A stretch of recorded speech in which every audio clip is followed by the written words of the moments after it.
Cine Recap PH. Maligayang pagbabalik sa Cine Recap PH. Warning, spoilers ahead. Ang pelikulang itatampok natin ngayon ay patungkol sa isang binatang nagkaroon ng kakayahang higit pa sa normal na tao at ito ang ginamit niya upang tugisin ang mga masasama. Ang pelikulang ito ay ang American action film na ipinalabas taong 2024 na pinamagatang Kraven the Hunter. Bago tayo magpatuloy, paki-like ang video at mag-subscribe na din sa channel na ito. Maraming salamat. Nagsimula ang kwento sa Russia kung saan dadalhin ang mga bilanggo sa isang kulungan.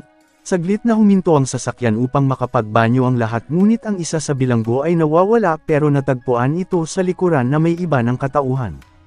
Matapos nito hinatid na sa kulungan ang mga bilanggo kasama na ngayon ang nagngangalang Kraven. Ayaw ng kasama ang napuntahan niyang selda pero hindi ito magtatagal roon kahit papanghabang buhay ang sentensya ng mga bilanggo doon. Isang umaga, pinagtulungan si Kraven ng mga bilanggo bilang isa lang siyang baguhan, pero mayroon itong kakaibang lakas na hindi pang tao na nagpabagsak sa kanila.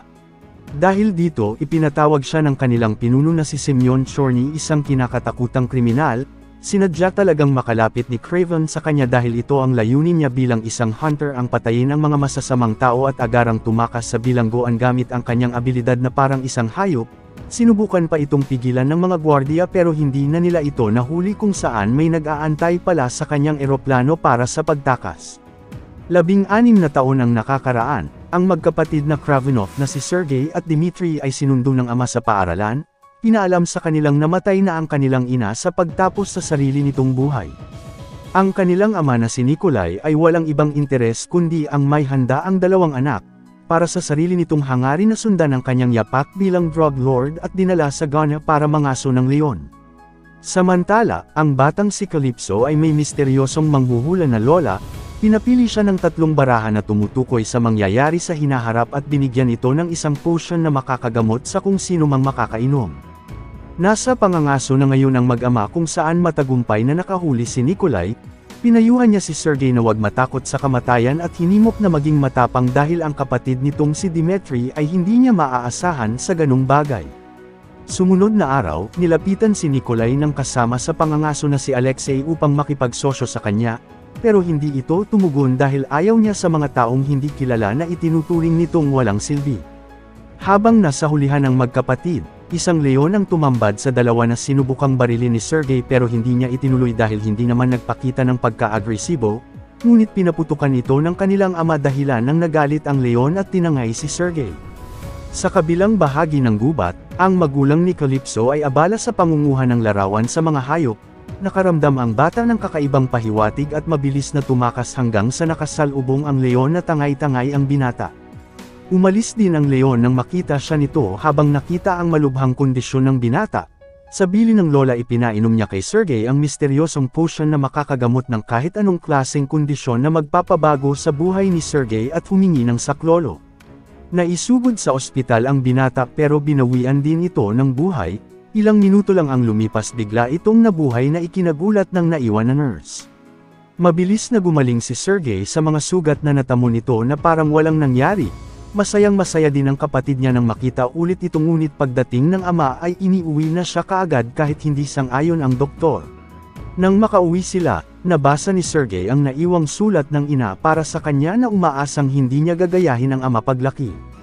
Dahil sa nangyaring insidente ipinatawag si Sergey ng ama sa pagiging mahina kaya ito napahamak. Gusto ni Nikolai na maging matapang ito dahil siya ang kanyang pagpapasahan ng maiiwang negosyo balang araw. Ipinakita din ni Nikolai sa anak na napatay nito ang leon na umatake sa kanya, pero biglang nakaramdam ng kakaiba si Sergey at nagalit sa ginawa ng ama. Nakakaintindi na din siya ngayon sa mga hayop kaya pinili niyang umalis. Dumaan ito sa bubungan ng bahay ngunit nahulog siya doon pero isang kakaibang kakayahan ang nadiskubre nito sa sarili. Sinubukan din itong pigilan ng kapatid pero hindi na nagpaawat si Sergey. Pipiliin niya pa ding umalis patungo sa lupain ng kanilang ina at nangako na hindi ito habang buhay na mawawala. Upang hindi masundan ng ama sumakay si Sergey ng barko hanggang sa makarating ng Russia kung saan nakatira ang ina noon. Doon niya sinanay ang sarili kasama ang mga hayop sa gubat sa bagong tuklas na kakayahan. Sa di kalayuan may narinig itong putok ng baril, ginamit ni Sergey ang kakayahan niya na makita ang kahit napakalayo. Nang puntahan niya ang lugar, napakaraming buffalo ang pinatay ng mga mangangaso at nakita siya doon. Gamit ang nakuhang kutsilyo, pinatay niya ang mga ito upang pigilan ang pagpatay sa mga hayop. Sa kasalukuyan, si Sergey ay isa ng hunter na tumutugis ng mga kriminal sa iba't ibang panig ng mundo na kilala sa tawag na Craven. Kahit nasa malayo, hindi niya kinalimutan ang kapatid at patuloy na kinukumusta.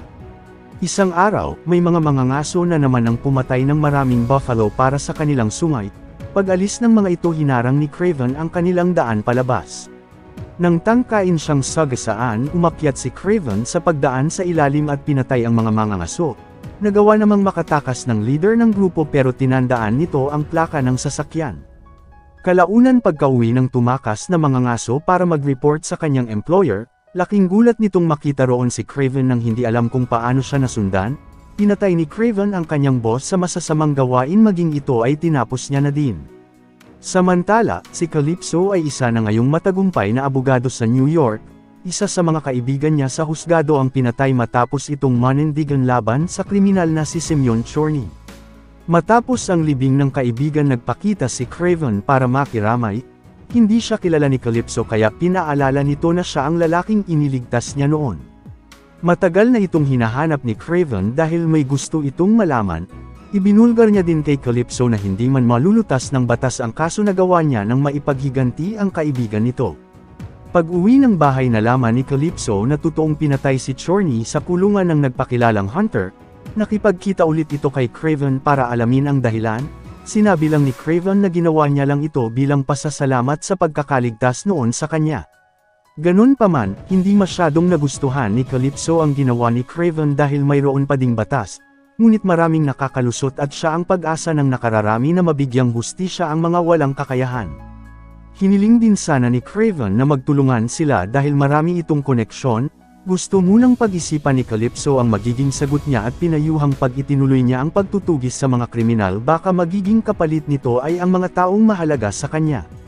Sa ibang eksena, ito na ngayon si Alexei, isa din sa nagpapatakbo ng krimen sa bansa. Nabalitaan niya sa tauhan ang pagkamatay ni Chorny at gusto niyang makuha ang mga operasyon nito. Nakipagkita ito sa mga tauhan ni Chorny para sa balak niyang pagkontrol sa asset na naiwan ng kanilang boss. Nagpakilala itong siya si Rhino, ngunit pinagtawanan lang siya. Ipinakita ni Alexei kung bakit ito tinawag na Rhino nang magsimulang magbago ang kanyang balat. Sa takot nila, pinagbabaril siya ng mga ito pero hindi siya tinatabla na tila may nakabalot sa kanyang katawan at nawawala lang pag ibinalik ang bagay sa kanyang tagiliran. Nagpatayan ang mga kriminal sa takot at ang natitira ang sumunod sa kanya. Sa club naman na pagmamay-ari ni Dmitry, siya ngayon ay isa ng mga aawit bilang may kakayahan itong kopyahin ang boses ng kahit na sino. Nakipagkita doon si Nikolai sa tauhan ni Chorny para sa hangad niya ding makuha ang mga operasyon nito sa negosyo. Walang ano-ano, sumang-ayon agad ito sa kanya pero naghinala si Nikolai. Pinadala pala ito ng Rhino upang ipapatay siya, ngunit hindi sila nagtagumpay dahil mayroon ding siyang kagalingan. Ngunit ang ikinadismaya ni Nikolai ay ang hindi man lang siya may pagtanggol ng anak sa sobrang kaduwagan. Galit na galit naman ang Rhino nang malamang nabigo ang pagpatay kay Nikolai, pero ang tauhan niya nakatanggap ng impormasyon sa katauhan ni Craven the Hunter kung saan ito ang anak ng kanyang katunggali na siguradong siya na ang isusunod. Dahil dito, kinontrata ni Rhino ang assassin na tinatawag na Foreigner upang tugisin si Craven. Ang assassin ay mayroon ding misteryosong kakayahan na higit pa sa normal na tao. Isang araw, binisita ni Craven ang kapatid sa mahalagang araw ng kanyang buhay. Lumabas silang magkapatid para ipagdiwang ang kaarawan ni Dmitry na naglabas ng sama ng loob dahil hindi ito nirerespeto ng ama. Hindi na umaasa doon si Craven bilang kriminal ang kanyang ama at hindi dapat hinihingi ang respeto nito. Ganun pa man, dumating si Nikolai na ikinagulat ng dalawa para ipagdiwang ang kaarawan ng bunsong anak. Hiniling niyang kalimutan na ang nakaraan para maging isang pamilya ulit sila. Lasing na lasing si Dmitry nang hinatid ito ni Craven. Bago pa siya makaalis, inihayag ni Dmitry na napatawad na niya ang kapatid sa pang-iwan nito noon sa kanya. Ngunit nang matutulog na si Craven sa sala, hindi ito makatulog sa ingay ng paligid bilang sensitibo ang kanyang pandinig. Doon na ito natulog sa labas kung saan sanay siyang mapag-isa. Pagbalik ni Craven kinabukasan, naabutan niya na lang na sira-sira ang mga gamit ng bahay at wala doon ang kapatid.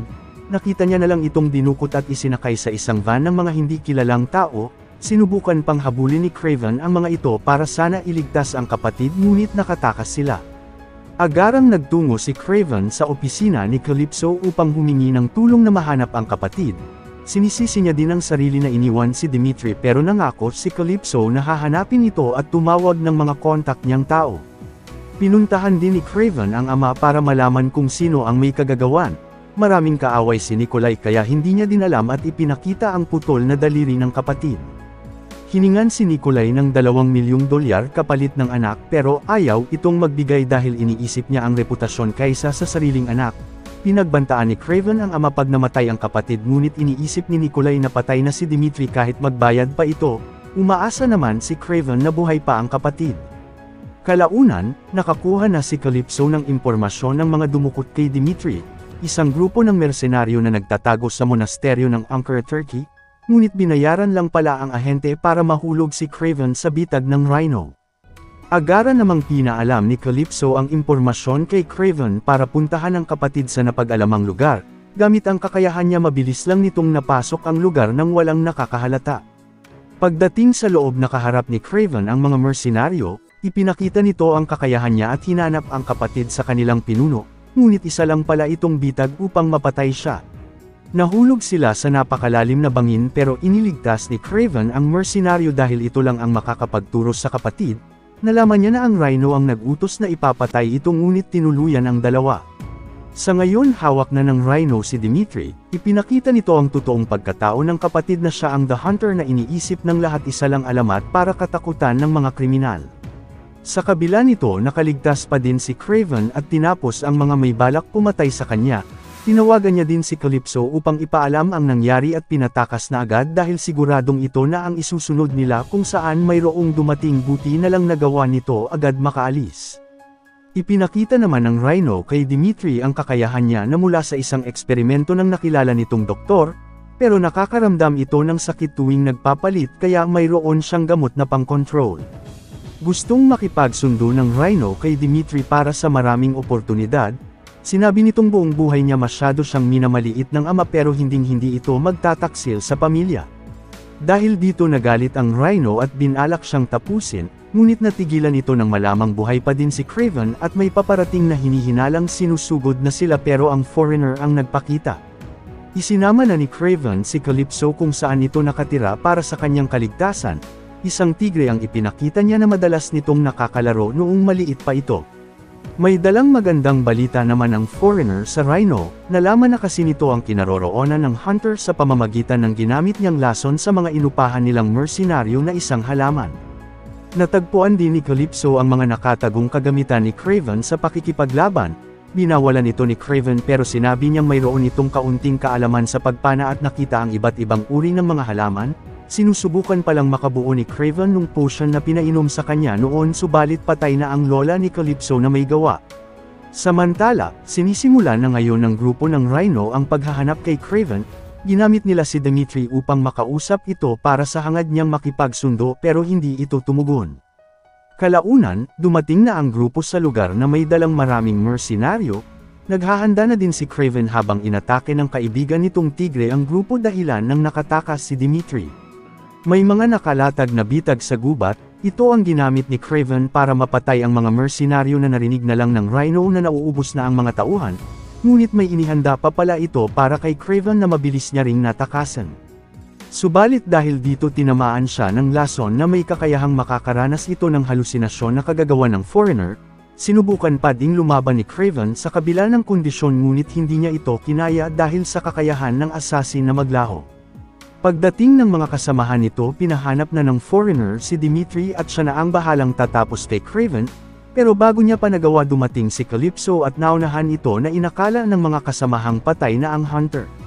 Dahil sa nangyari malubha ang kalagayan ni Craven, buti na lang may nakatago palang potion si Calypso kagaya nung dating ininom niya kaya nakaligtas ito.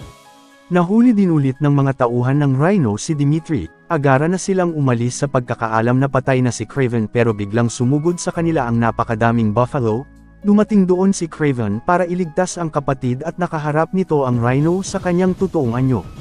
Naglaban ang dalawa habang napapanood ni Dimitri ang lahat matapos itong makaligtas, nahirapan si Craven sa lakas niya na hindi tinatablan ng anumang bagay.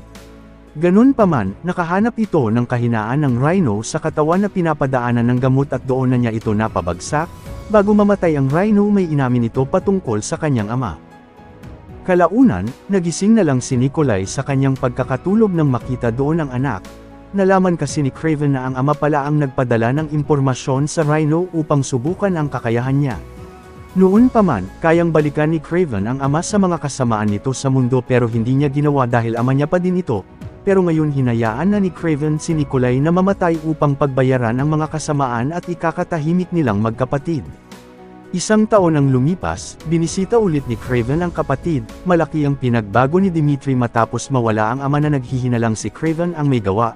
Siya na ngayon ang nagpatuloy sa naiwang negosyo ng ama upang patunayan sa sarili na hindi ito mahina kagaya ng inaakala ng lahat. Mayroon na din siyang kakayahan ngayon na magpapalit-palit ng katauhan sa nahanap niyang doktor. Sinubukang pigilan ni Craven ang kapatid pero ayaw itong magpaawat at pinauwi siya nito dahil mayroon daw iniwan ang ama sa kanya. Bumalik si Craven sa iniwang bahay noon at nakita ang sulat ng ama para sa kanya. May iniwan din itong kasuotan mula sa napatay niyang leon. Dito na nagtatapos ang ating kwento. Sana nagustuhan nyo. I-like ang video at mag-subscribe na din sa channel na ito. Maraming salamat sa panunood. Hanggang sa muli. Paalam.